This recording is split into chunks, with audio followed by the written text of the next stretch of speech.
Hello students, welcome to Vigyanika classes. Today's topic saprotrophic mode of nutrition and second topic is how nutrients are replenished in soil. तो इससे पहले previous videos में मैंने आपको बताया था सेप्रोट्रॉफिक मोड ऑफ न्यूट्रिशन में आज पढ़ा रही हूँ। उसका फर्स्ट एक और पढ़ाया था मैंने पैरासिटिक मोड ऑफ न्यूट्रिशन। मैंने आपको बताया था कि हीट्रोट्रॉफिक मोड ऑफ न्यूट्रिशन। हीट्रोट्रॉफिक मोड मतलब कि जिसमें प्लांट्स खुद फूड प्रिपेयर नहीं करते हैं and they depend on other plants for their food, they take readymade food. Heterotrophic mode of nutrition में मैंने फर्स्ट आपको बता चुकी हूँ कि पैरासिटिक मोड ऑफ न्यूट्रिशन क्या होता है।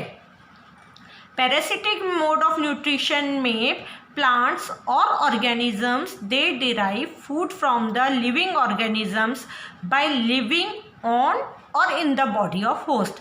जिसके भी शरीर के ऊपर ये रहते हैं या जिसके भी शरीर के अंदर ये रहते हैं वो ऑर्गेनिज्म होस्ट कहलाता है और ये क्या कहलाते हैं?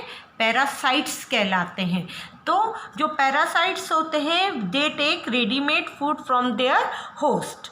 एग्जाम्पल जैसे मैंने आपको बताया था अमरबेल एंड अमरबेल का ही इंग्लिश नेम है कस्क्यूटा। तो अमरबेल एक एग्जाम्पल है जो कि एक प्लांट पैरासाइट है।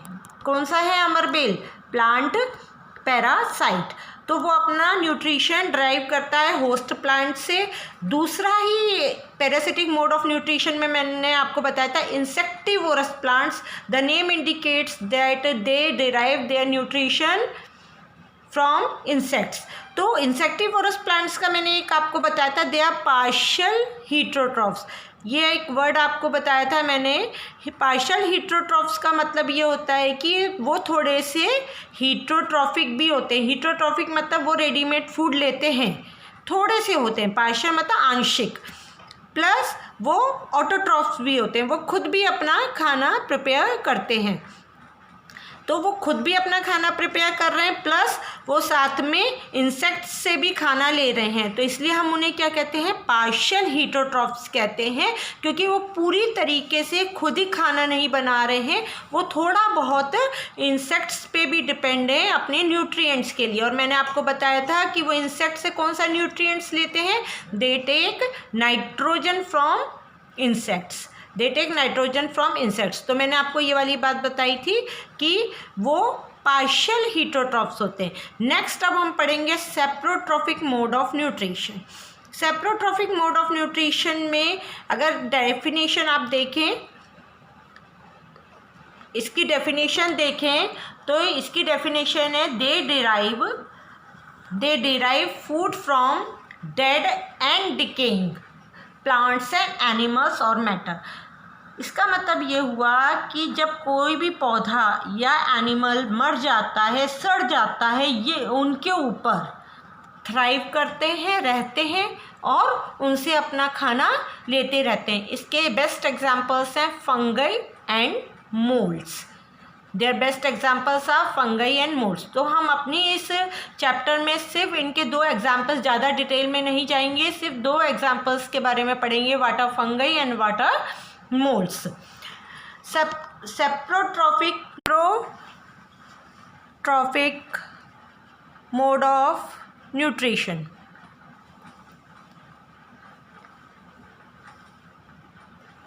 इन सेप्रोट्रॉफिक मोड ऑफ न्यूट्रिशन अभी मैंने आपको बताया they derive food from dead and decaying plants and animals. इसके बेस्ट एग्जांपल्स बताए थे मैंने आपको जो हम इस एनसीईआरटी में दे रखे हैं। They are fungi first, second is moulds. सबसे पहले हम देखते हैं कि फंगई क्या होता है। फंगस आप जानते हैं ना, हम जनरल एक लैंग्वेज में बोलते हैं कि हमारे रेनी सीज़न में हम देखते हैं रेनी सीज़न की हमारे जो शूज़ हैं वो अंदर पड़े उन पे क्या लग जाती है? एक वाइट कॉटनी, वाइट और ग्रीन कॉटनी स्ट्रक्चर सा हमें दिखाई देता है। जब काफ़ी दिन तक हम उन्हें यूज़ नहीं करते तो वो क्या होती है? फंगस होती है, वो फंगस होती है। वो फंगस अब आप देखेंगे कि एक कॉटन के रूप में होती है, ग्रीन स्ट्रक्चर होता है, वाइट और ग्रीन रंग की होती है।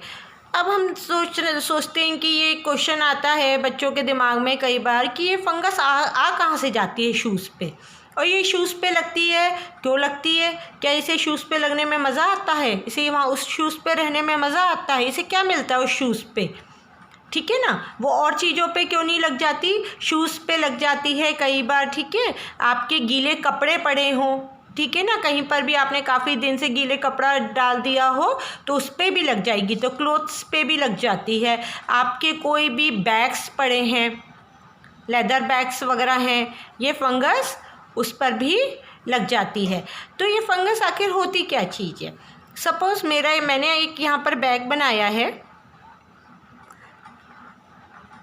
उस पर फंगस ये इस तरीके से वाइट कॉटनी स्ट्रक्चर आ जाता है। रेनी सीजन में वो काफ़ी दिन तक डंब पड़ा रहता है, ये होती है फंगस।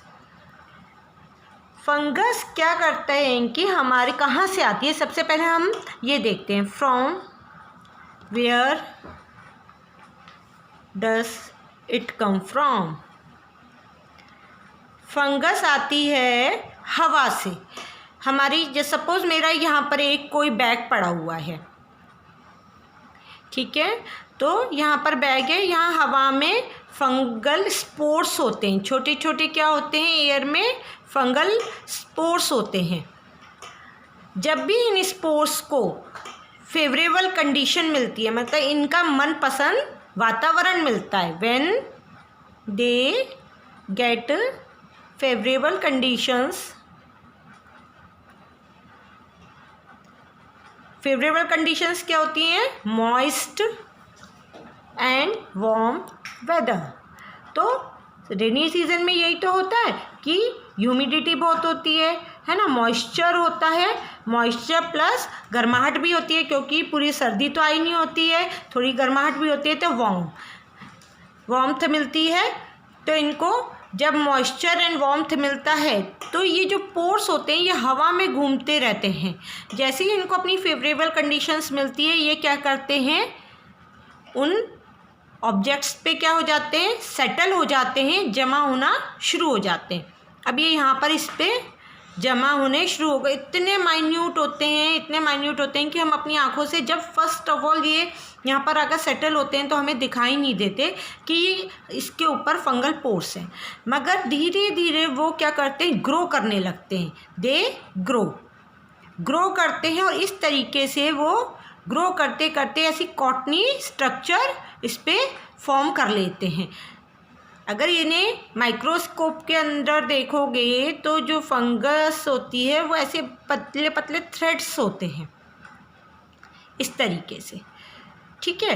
तो वो इस तरीके से इसके ऊपर ग्रो करते हैं, ठीक है। अब भाई ग्रो कर रहे हैं, इन्हें क्या मज़ा मिल रहा है इस पे ग्रो करने पे, इन्हें खाना कहाँ से मिल रहा है, ये फूड कहाँ से ऑब्टेन कर रहे हैं। तो अब ये क्वेश्चन हम देखते हैं कि हमारे दिमाग में आता है कि इन्हें खाना कहाँ से मिलता है, या क्या बैग के अंदर कोई खाना थोड़ी रखा होता है कि ये यहाँ से खाना एब्जॉर्ब कर रहे हैं बैग से, या हमें पता ही नहीं है कि इनको खाना क्या, ये लेदर खा जाते हैं, क्या खाते हैं। तो वो नेक्स्ट अभी हम देखते हैं कि वो क्या खाना खाते हैं।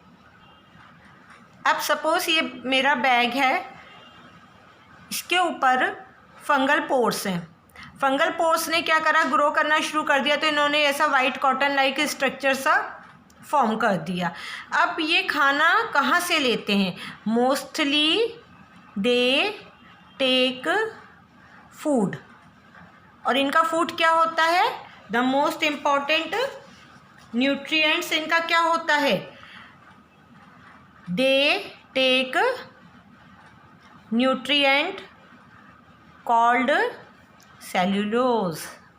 आपने शायद नाम सुना होगा, सेल्यूलोज कहाँ कहाँ पर होता है, वुड है, आपका वुड होता है उसमें सेल्यूलोज का बना होता है, पेपर है वो सेल्यूलोज के बने होते हैं, ठीक है, लेदर है वो सेल्यूलोज का बना होता है। कोई भी जो चीज़ नेचुरल फाइबर की बनी है, नेचुरल फाइबर की कोई भी चीज़ बनी है, दे कंसिस्ट ऑफ सेल्यूलोज। तो ये इनका मेन जो न्यूट्रिएंट होता है, जो फूड होता है, वो होता है सेल्यूलोज। और जब ये लेदर के ऊपर सेटल होते हैं तो ये क्या खाना लेते हैं, ये इस लेदर से they take cellulose from leather. ठीक है, तो ये अपना खाना, मेन न्यूट्रिएंट इनका क्या होता है, सेल्यूलोज होता है, ये वो उससे लेते रहते हैं और इस तरीके से ये डेवलप होते रहते हैं। नेक्स्ट अब हमारा एग्जाम्पल है दैट इज फंगई। आपने कभी ब्रेड देखी, ब्रेड में हम किसी डब्बे में बंद करके रख देते हैं, थोड़े दिन भूल जाते हैं तो उसके ऊपर इस तरीके से वाइट कॉटन लाइक का जम जाता है, उसे हम क्या कहते हैं, फंगई कहते हैं। तो फंगई क्या होती हैं, fungi are the cotton like threads, cotton like threads. और ये फिर हमें तो पता है ये जो ब्रेड है वो तो फूड है, एक तरीके का फूड आइटम है। तो इस ब्रेड से वो अपना क्या करते हैं, खाना एब्जॉर्ब करते रहते हैं। तो they absorb food from bread.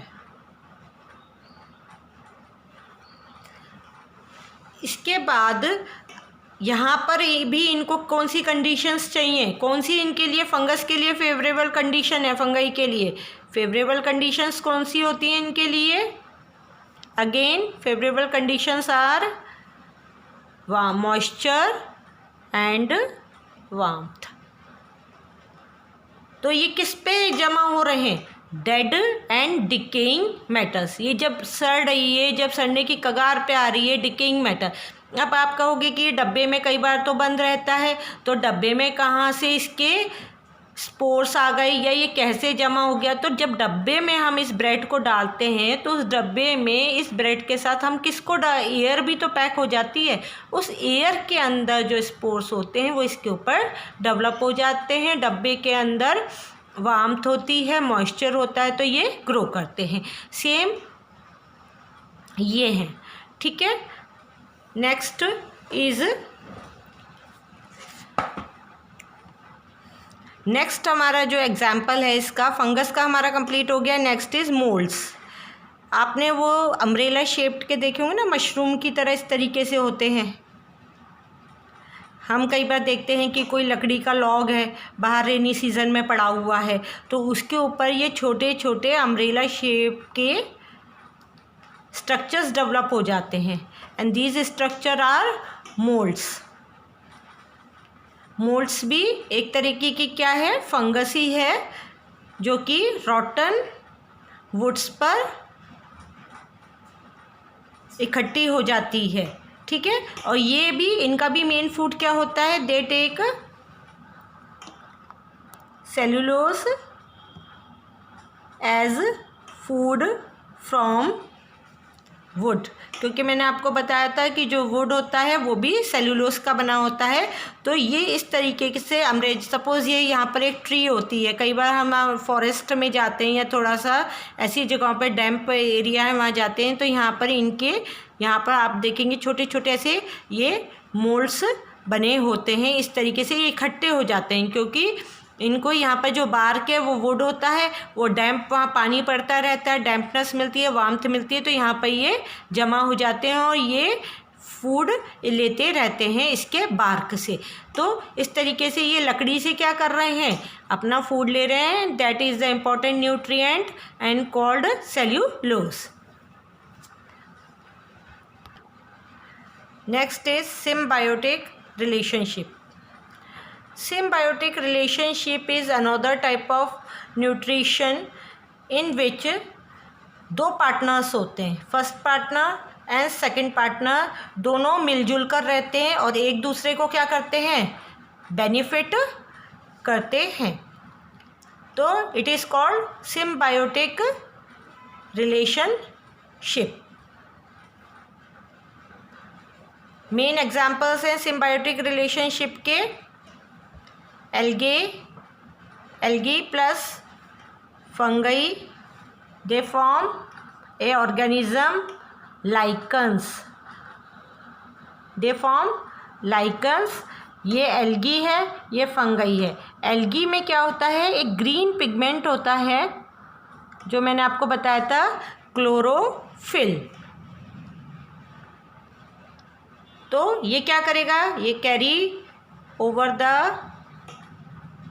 Process of photosynthesis, खाना बनाएगा। और ये वाला जो खाना है ये किसको देगा, इससे ये अपने लिए तो यूज़ करेगा, प्लस ये वाला फूड किसको देगा, फंगस को देगा। ठीक है, तो algae provides food to fungus. और फंगई क्या करेगा,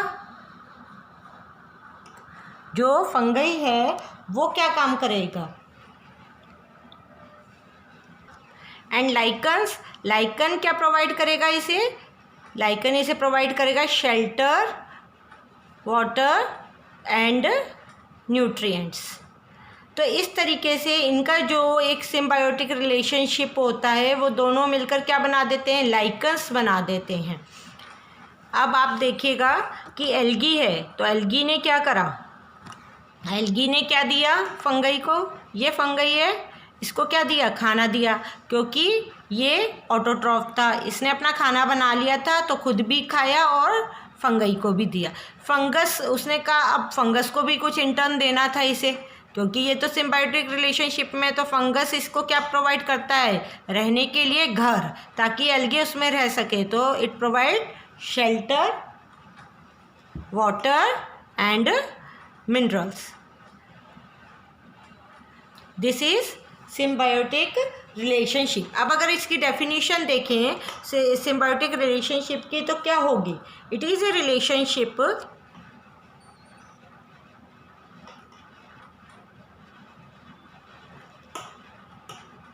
और mutual relationship.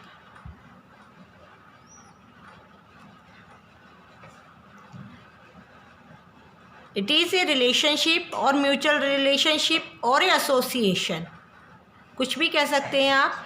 It is a relationship और म्यूचुअल रिलेशनशिप और association between two organisms and both derive benefit from each other. Benefit, दोनों ने एक दूसरे से बेनिफिट मतलब एडवांटेज ले रहे हैं ना, एल्गी इसे फूड दे रहा है, फंगई इसे शेल्टर है। तो इट इज़ ए रिलेशनशिप और ए म्यूचुअल रिलेशनशिप और association between two organisms and both derive benefit from each other. It is called symbiotic relationship. First example मैंने आपको क्या बताया था अभी सिम्बायोटिक रिलेशनशिप का,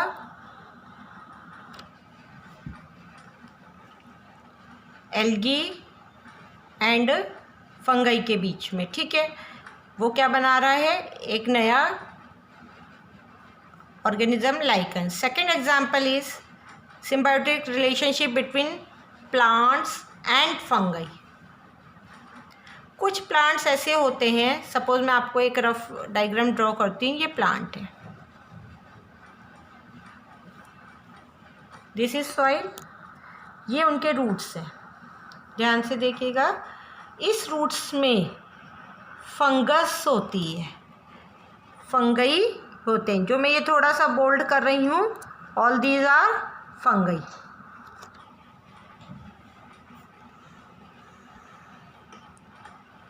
जो ये मैं पोर्शंस बोल्ड कर रही हूँ ये सब फंगई हैं। तो प्लांट्स और फंगई इकट्ठे हैं। फंगई कहाँ पर है, इस प्लांट के रूट्स में है।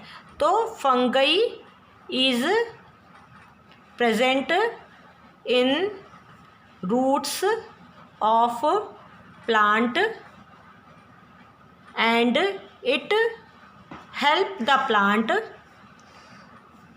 For better absorption of water and minerals from soil. ये रूट्स के साथ है, तो ये क्या कर रहा है, ये यहाँ पर क्या है, सॉइल है सारा, इसके यहाँ पर पानी भी है। तो कई बार क्या होता है, प्लांट उतना पानी नहीं खींच पाता जितनी उसे ज़रूरत है। तो ये क्या करते हैं, जो ये फंगस होती हैं या फंगाई होते हैं, ये क्या इंक्रीज़ कर देते हैं, ये सरफेस एरिया इंक्रीज़ कर देते हैं। They increase surface area for better absorption.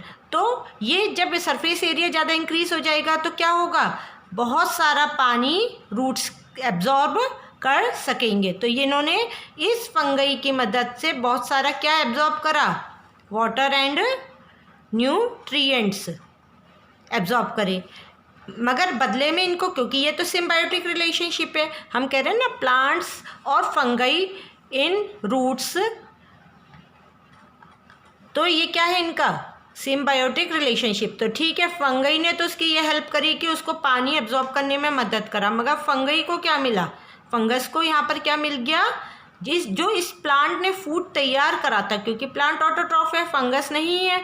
तो फंगस तो हीटरोट्रॉफ है, वो दूसरे से फूड लेगा, तो इसके रूट्स से इसे क्या मिल गया, खाना मिल गया। इसे क्या मिला, तो roots of plant provide food and shelter to fungi. So this is again a best example of symbiotic relationship. Next हमारा टॉपिक है how minerals are replenished in the soil. कई बार क्या होता है कि जब प्लांट्स होते हैं, ठीक है ना, तो वो क्या होता है कि जो क्रॉप प्लांट्स होते हैं, जब हम उनको ग्रो करते हैं, जैसे क्रॉप प्लांट्स कौन से हो गए, वीट हो गए, मेज़ है, बार्ले है, तो जब इन्हें खेत में उगाया जाता है तो इन्हें बहुत सारे न्यूट्रिएंट्स की ज़रूरत होती है। क्या करते हैं, ये बहुत सारे न्यूट्रिएंट्स एब्जॉर्ब कर लेते हैं। उसके कारण क्या होता है, the soil gets deprived of nutrients. क्योंकि जब हम नेक्स्ट फसल बोनी है तो उसके लिए हमें सॉइल को क्या करना पड़ेगा, we have to enrich the soil. और उसे एनरिचमेंट के लिए क्या करेंगे, we have to add fertilisers and manure. First point ये हो गया कि due to the deprivation of nutrients, fertilizers are added, fertilizers and manures are added in soil। क्योंकि प्लांट्स क्या करते हैं जब वो उसमें ग्रो करते हैं, because plants mainly crop plants absorb nutrients from soil and soil get deprived of important nutrients। तो वो हम कैसे करते हैं, एक्सटर्नली हम उन्हें क्या देते हैं, फर्टिलाइजर्स एंड मैन्योर डालते हैं, और इनमें इम्पॉर्टेंट न्यूट्रिएंट्स होते हैं। वो इम्पॉर्टेंट न्यूट्रिएंट्स कौन कौन से होते हैं, पोटेशियम है, नाइट्रोजन, फॉस्फोरस, ठीक है, ये कैल्शियम, ये सब इम्पॉर्टेंट न्यूट्रिएंट्स सॉइल के अंदर होते हैं, जो फिर से सॉइल को क्या कर देते हैं, सॉइल को एनरिच कर देते हैं। इसके बाद कुछ प्लांट्स होते हैं, कुछ प्लांट्स ऐसे भी होते हैं जिन्हें हम लेग्यूमिनस प्लांट्स कहते हैं। क्या कहते हैं, लेग्यूमिनस प्लांट्स। लेग्यूमिनस प्लांट्स में एग्जाम्पल आ जाता है जैसे आपके पल्सेस हैं, सोयाबीन है, पीज हैं। इन लेग्यूमिनस प्लांट्स के अगर आप रूट्स देखेंगे, इनके जो रूट्स होते हैं उनमें ऐसे रूट नोड्यूल्स होते हैं, छोटे छोटे नोड्यूल्स बने होते हैं। उनके अंदर एक बैक्टीरिया होता है, that bacteria is called rhizobium bacteria. Rhizobium bacteria, तो मैंने आपको ये प्रीवियस वीडियो में ये बताया था, अगर आप देखें तो मेरी प्रीवियस वीडियोस आपने देखी होंगी, तो उसमें मैंने आपको ये बताया था कि जो भी बैक्टीरिया होते हैं माइक्रो ऑर्गेनिज्म सॉइल में होते हैं, एक तो वो एटमॉस्फेरिक नाइट्रोजन प्लांट एब्जॉर्ब नहीं कर पाते, तो वो एटमॉस्फेरिक नाइट्रोजन को सॉल्युबल फॉर्म में बदल देते हैं और प्लांट फिर उसे ऑब्जर्व कर लेता है। इसी तरीके से जो राइजोबियम बैक्टीरिया होते हैं वो भी क्या, उनका काम होता है नाइट्रोजन को सॉल्युबल फॉर्म में चेंज करना, ताकि वो पानी के साथ घुल जाए और प्लांट उसे एब्जॉर्ब कर रहा है। और इन्हें राइजोबियम बैक्टीरिया को यहाँ से रूट से खाना मिलता है और शेल्टर है। तो again it is a symbiotic relationship इस तरह की होती है। तो ये तो मैं आपको ये बता रही हूँ कि कई बार हम फर्टिलाइजर्स एंड मैन्योर डालते हैं, कई बार कुछ अच्छे बैक्टीरियाज भी होते हैं जो रूट्स के अंदर होते हैं, जैसे rhizobium bacteria and many other micro organism, जो कि नाइट्रोजन को, एटमॉस्फेरिक नाइट्रोजन को क्या करते हैं, कन्वर्ट्स इनटू नाइट्रोजीनियस कंपाउंड्स और उसे सॉल्युबल फॉर्म में चेंज करके वो पानी में घुल के फिर प्लांट उसे एब्जॉर्ब कर लेते हैं। इस तरीके से वो सारी उसकी पूर्ति करते हैं। एंड फर्टिलाइजर्स और मैन्योर में अगर आप कहेंगे कि क्या डिफरेंस है, तो fertilisers are factory made and जो मैन्योर होते हैं they are made up of animal and plant waste. तो इस तरीके से दोनों ही उनको न्यूट्रिएंट्स प्रोवाइड करते हैं। That's the end of the chapter. अगर आपको मेरी वीडियोस अच्छी लगती हैं, समझ में आ रही हैं, तो प्लीज़ लाइक करें, शेयर करें और ज़्यादा से ज़्यादा सब्सक्राइब करें। नेक्स्ट में वीडियोस में मैं आपको पूरे क्वेश्चन आंसर जो बैक एक्सरसाइज है उसके आंसर्स का PDF दूंगी और एक बार हम डिस्कस भी करेंगे। Thank you.